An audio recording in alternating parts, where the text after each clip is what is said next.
सिपारा आमा आधा पुराना फजर मकिए सूरत रोशाना खासल उमता गे करो बयाना रे रोशनी मारो सैतान सौगंध खाई बीच होने फजरा द्वार दोस्तों बखत नजारा फजर बन की होशियाराम जीव दिल पावे इस्लाम पहला रोज कौला रमाता स्वादी देखावे रोज क्या माता जिस बरस बीच होए फजारा पहले जी लहजते कुली नजारा पहले दिन की कई दशमी रात दशमी सदी बीच आए साक्षात इस दशमी से 11वीं भई प्रभात मिले दोस्तों सो करी विख्यात दूसरे स्वरूप मिल करी कस्ता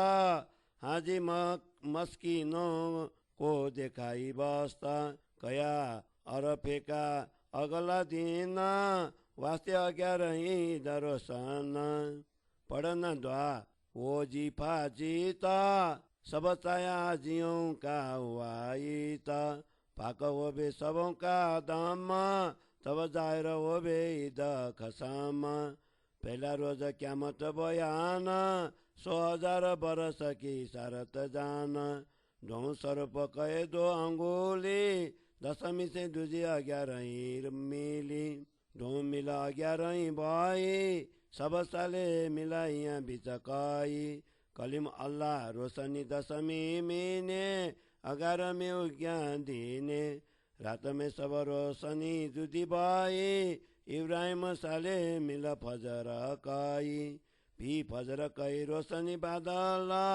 वर्षा नूर रुआला मिला वर्षा बादल नूर रोशन गिरे आजू शर्मिंदे सबन सब रोबे होबे परेशानी सब होबे प्यासे माना यही साल होसी सारी जहान यही हाल होसी सारी जहान सब रोबे होबे पसेमान यही हाल होसी सारी जान बरसे बादल नूर रोशन गिरे आजू शर्मिंदे सबन सब रोबे होबे पसेमान यही हाल होसी सारी जान यही हाल होसी सारी जान चौपाई 10 प्रकरण 18 चौपाई 443 बोलो श्री प्राणनाथ प्यारे की जय।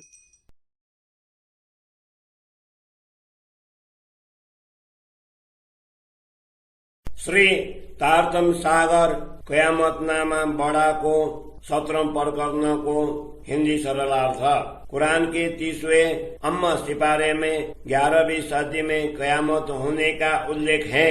अब सतगुरु के आदेश से इन संकेतों का स्पष्टीकरण कर देता हूँ जिससे कयामत की घड़ी का प्रकट होना स्पष्ट हो सके।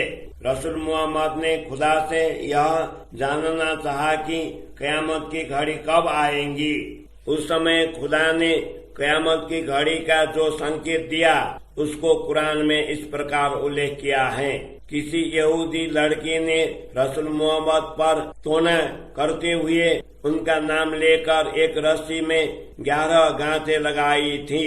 उस लड़की ने रस्सी को कुएं के अंदर रखकर ऊपर से पत्थर रख दिया। उस समय रसूल मोहम्मद के सिर में पीड़ा हुई। जिब्रील फरिश्ता ने लड़की के जादू का समाचार दिया तो अली को वहां पर देखने के लिए भेज दिया। अली कुएं में उतरकर रस्सी को ऊपर ले आए जिसमें 11 गांठें थी। उस समय रसूल मोहम्मद को खुदा ने जिब्रील के द्वारा 11 आयत भेजी। इन आयतों को पढ़कर रसूल को ज्ञात हुआ कि 11वीं सदी में कयामत की घड़ी आएगी, क्योंकि एक एक आयत को पढ़ने पर एक एक गांठ खुलती गई। उमर रजी अल्लाह ने उन आयतों को उतार दिया और कहा, ये आयतें तो बड़ा अद्भुत हैं। खुदा ने जादुई प्रभाव को समाप्त करने के लिए 11 आयतें भेजी जिनसे सभी गांठें खुल गई और पैगंबर जादुई प्रभाव से मुक्त हुए। इस प्रसंग को देखकर ज्ञात हुआ कि परम धाम से ब्रह्म आत्माएं इस मायामय जगत में आकर फंस गई हैं।